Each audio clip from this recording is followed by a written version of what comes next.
Hey, what's up, Chicago, and welcome back to another episode of Speak Your Mind Radio. I'm your hostess with the mostest, Queen Star, aka Miss Hip Hop. And today I'm doing a film review on the movie Belle. Now, this movie Belle, it released in 2013. I know I'm late. Okay, and this film was about Dido Elizabeth Belle. Okay. And she was a British heiress and a member of the Lindsay family of Evelix. Okay. She was born into slavery and called illegitimate, excuse me. Okay. And her mother, Maria Bell, was an African slave in the British West Indies. Okay. And her father was Sir John Lindsay, a British career naval officer who was stationed there. Okay. So we all know what the little army brats do. You know, you go off to the army and you meet somebody like right there on your home base in whatever country that you're in, like, you know, like they did in Red Tails on the movie with Michael B. Jordan. Okay. So, yeah, this movie, y'all, it was really, really good because what it was about was the Zong Massacre. And the Zong Massacre was basically the African slaves, like on the Spanish conquest ships. And it was 130 slaves that died on that ship because they say, quote unquote, quotation marks in the air, that these slaves were killed because the process was that they got like sick and everything like that. So they had to release them into the ocean, quotation marks again. Okay. And so the girl, Dido, she was like a product of the white officer, the naval officer, Lindsay, and her mom, Maria. You know, they had a baby together. And once he found out that, you know, she was pregnant and that she was his child, he saw her and was like, no child of mine is going to be here in these types of conditions. She is my blood. You know, he had the balls and the galls to say that back in the 18th century, 1761 and everything like that. It's just like crazy that you can piece this together, like how you know, biracial couples get together and people still have a problem with it here, even in 2021. Is ridiculous, but history is doomed to repeat itself, like Malcolm X always say. You feel me? So what happened was he you know, adopted her, and she became an heir to his estate. His family was very rich, and he wanted her to, you know, experience that and welcome her into the good life, you know. So basically, during this time, Dido, which means, her name means virgin, they were saying that, you know, in the movie, how she struggled with self-identity, such as we all do, you know, because of our history, especially, you know, African Americans, you know, brought here on the slave ship and stripped away of our identity and our names, especially just everything about us was, you know, torn from, you know, who we were originally, which is why we can't, you know, have such struggles today with how we look and the way we are perceived in society. So this movie really struck home for me because Dido was, you know, I'm gonna tell you, the word for nigga back then in 1761 was the word mulatto. Okay. And mulatto is just another word for a mixed race, you know, like mestizo. It's just like, I shouldn't even say it because it's just like black and Indian, you feel me? And that's what they call in Spaniard too. So she was labeled as mulatto and illegitimate, and that's the terms that they would say to basically Negroes. So when he brought her home and everything, you know, she was looked at, you know, today white people will look at you one of two ways, like in awe as like a piece of artwork because you are so freaking beautiful, gorgeous, so to speak, and then or they'll look at you in complete disgust, you know, like ugh, like how dare she be that beautiful and that Negro? You know what I'm saying? Like that Negro girl over there. That's what mulatto stand for. Like, you know what I'm saying? The standout. You feel me? So, like I said, this really stood out to me and everything like that because just dating back into the history. So like the Zong Massacre is what I'm saying is I don't want to give away the story. You're gonna have to look up what the Zong Massacre is because basically in this film Belle it basically tells you what it is. So Dido is like basically searching for her identity throughout the whole entire film. So, like I said, she's both perceived as beautiful and disgraceful. You know what I'm saying? And so, when she's there in her father's estates and she grows up to be a young woman, now she's about 20 years old. She had a sister that she grew up with, and it was Elizabeth. Elizabeth was, pure white, and she, of course, they had different mothers and everything like that, obviously. And they grew up like tight knit like that. They loved each other, like they really, really loved each other. And so Dido was real smart though. Like she knew how to move and she knew what to say and how to say it. So she maneuvered through a lot of um, a lot of those struggles that we struggle with today as Black people. You know what I'm saying? Just like I said, self identity and you know, just not knowing who we are. And so yeah, like I said, the story stood out to me because my grandparents, they were from Mississippi, you feel me? And they migrated here 1946, so to speak. I think my grandma was like 13 years old. And she would have been like 80 something today. And so she migrated here during the Great Migration, which was a bunch of Black people migrating from the South to the North after the Civil War. So that's what happened there. And then on top of that,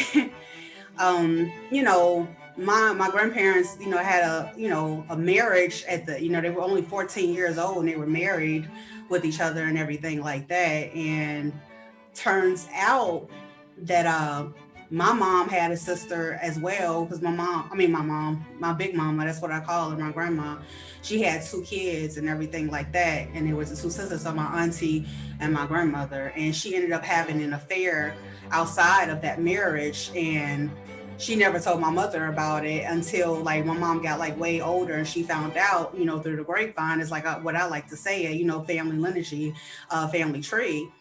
And the person she had an affair with was not just, saying like of African American descent. He was a mulatto. He was a mulatto with green eyes. So that's where I get my beauty from, is from my grandfather, the one my mother really never got a chance to, meet and everything. And Dido in the movie, she never got a chance to really connect with her birth mother because she was taken away so young. I think she was taken away at 13 too, and she didn't like quite understand what was going on. She didn't understand, why she looked the way she looked. That's hard or whatever. You only know one side of your family, and that's the white side or whatever. So all throughout the movie, she was fighting for her true identity and she was fighting for justice, and she wanted to seek the truth and nothing but the truth. She was Miss Poetic Justice herself in 1761. Okay, period. Just like I'm Miss Poetic Justice in 2021, I'm only trying to seek for the truth. You feel me? So that's why I understood the film so well. And it was just a lot of little hidden messages in there that I can't explain really, but just know the same dynamics that are here today were back then too, that they were fighting for. As a matter of fact, the Zong massacre was the first step to the oh God, I can't say it. To get rid of slavery, to abolish. But I can't say it, but they were trying to get rid of slavery. You feel me? So I thought that was like really good and everything like that, just to see that on film. And so when she would, see a Black woman, she would identify with her immediately, like, oh wow, I feel good. One time she was in the bedroom, trying to do this hair, and she didn't know what she was doing. So the Black maid came in, she was like, I could help you with that. And she just looked at her like, and she said, start from the bottom. So she started combing her hair from the bottom. Then they showed, a little scene where the maid was actually helping her with her hair. So, that's why it was so cool to see that, like, she was connecting both sides, and her journey in her life and her lifetime span was to connect with who she was in the present moment. And that's one reason why we're sent on this earth and we're in this time presence, is one, is to discover your true identity, especially for African Americans, just Black people in general all around the world, you feel me? And two, to love, what I'm saying, to be loved and to love. And like I said, find your purpose. I'm not saying that's all that we're here for, but some of those things I just said could take a lifetime. Some people, feel me, they can be here on earth and not fall in love ever. Some people are really content with being by themselves, and just loving themselves. And the way Dido was able to navigate through the film is with respect. So the root word uh, of love is respect, because when you have respect for yourself, you love yourself. Okay. And that's kind of like how she was able to safeguard herself through that type of society. You feel me? She knew, like I said, when to speak and when to stay still, when to move and when to be quiet. I know I said that backwards, but yeah, that's what it is. So okay, so yeah, I want you guys to go check out this film. I know I didn't get much into the characters, so to speak, and the actors and everything like that, but I felt like the storyline itself was enough to make you jump up and say, "Ooh, let me go watch this movie." Even though it was like freaking 8 years ago that it came out. I'm just like, I'm so late, y'all. But I'm so happy that I was able to watch it. And if you are interested in that movie, I will go watch the series that used to come on HBO. It was the Anne Rice series, and it was called Saints, Feast of All Saints, and that's like a whole different combination too. That was more closer to the cotton fields of slavery. You know what I'm saying? Like where you had, what's his name, Willie Lynch or whatever, just said to try to pin light skinned blacks, so to speak, against darker blacks or whatever. So the darker blacks would be in the field, and the light skinned niggas, basically, you feel me, will be in the house, still, doing duties and stuff like that, and basically getting messed with from the slave master. And that's how we came up with all these mulatto children, so to speak, these illegitimate children that look like me.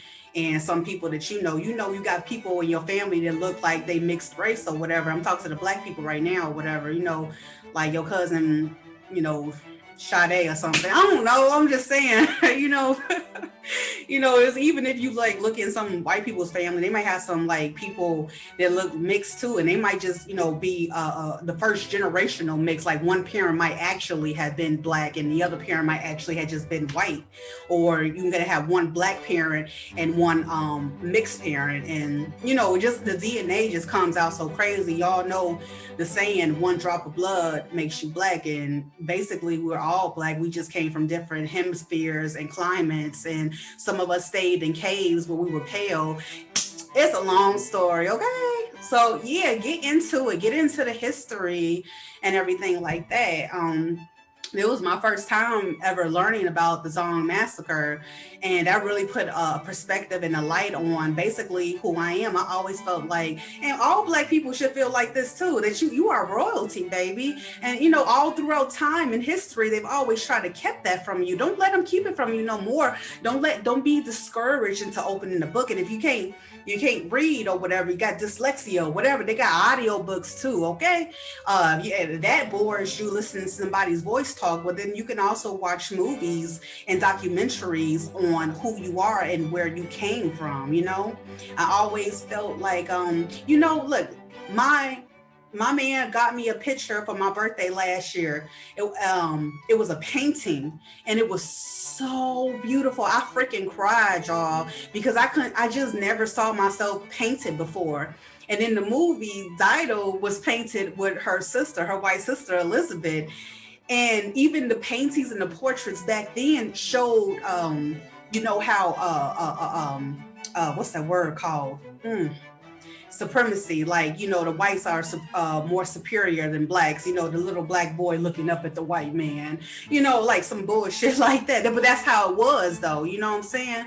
And so when Dido in the movie, hell, like me, last year on my birthday, looked at that picture, I was like, oh my gosh, I'm so beautiful. Oh gosh, like for real though, like seriously, and it's just crazy. Like if you just change your perspective on the traumas that we've come through, in the healing process that we're all at now, you would feel that same connotation of, love. You know what I'm saying? Like I said, when you respect yourself, everything else just seems to fall into place. So that picture I got hanging on my wall, even when I'm walking past it and I'm looking at it through my peripheral view, I'm like, ooh, that looked like a queen sitting up there. Right. Exactly. More so like I'm from royalty. I am a princess and my mama is a queen, a black queen, period. Okay.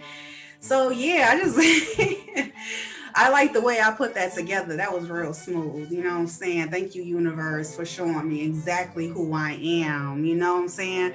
Most praise to the high, period. So like I said, I hope y'all go check out this film. It was really beautiful. I'm gonna see like who played Dido and Belle, like, because that was just really a good actress. Like she played that role so well. And of course, it's not gonna come up in my phone, obviously, because I'm like looking. So let me see, Belle cast. How about that? Yeah. And Disney popped up too. Ooh, boo! I cannot say her name. Okay, I believe her name is Goo Goo Goo. That's cute. Goo Goo Ma Mapata Ra. Uh, say that right. Goo Goo Mapata Ra. Go look at her. I want to see what other movies she in too, because she blew me away. Like just y'all, you could see her aura. Like you could see a lot of actors' auras on film, and her aura was just really bright and beautiful. And yeah, yeah, it was just really bright, pure, and white. Okay, I'm running my mouth again. I love y'all so much, and check this out on YouTube. Period. If you want to. Yeah, so thank y'all for tuning in to another episode of Speak Your Mind Radio. Okay. And yes, I will tune in to y'all next week. Oh, and get ready. Get ready. Something big about to happen. Promise. Peace.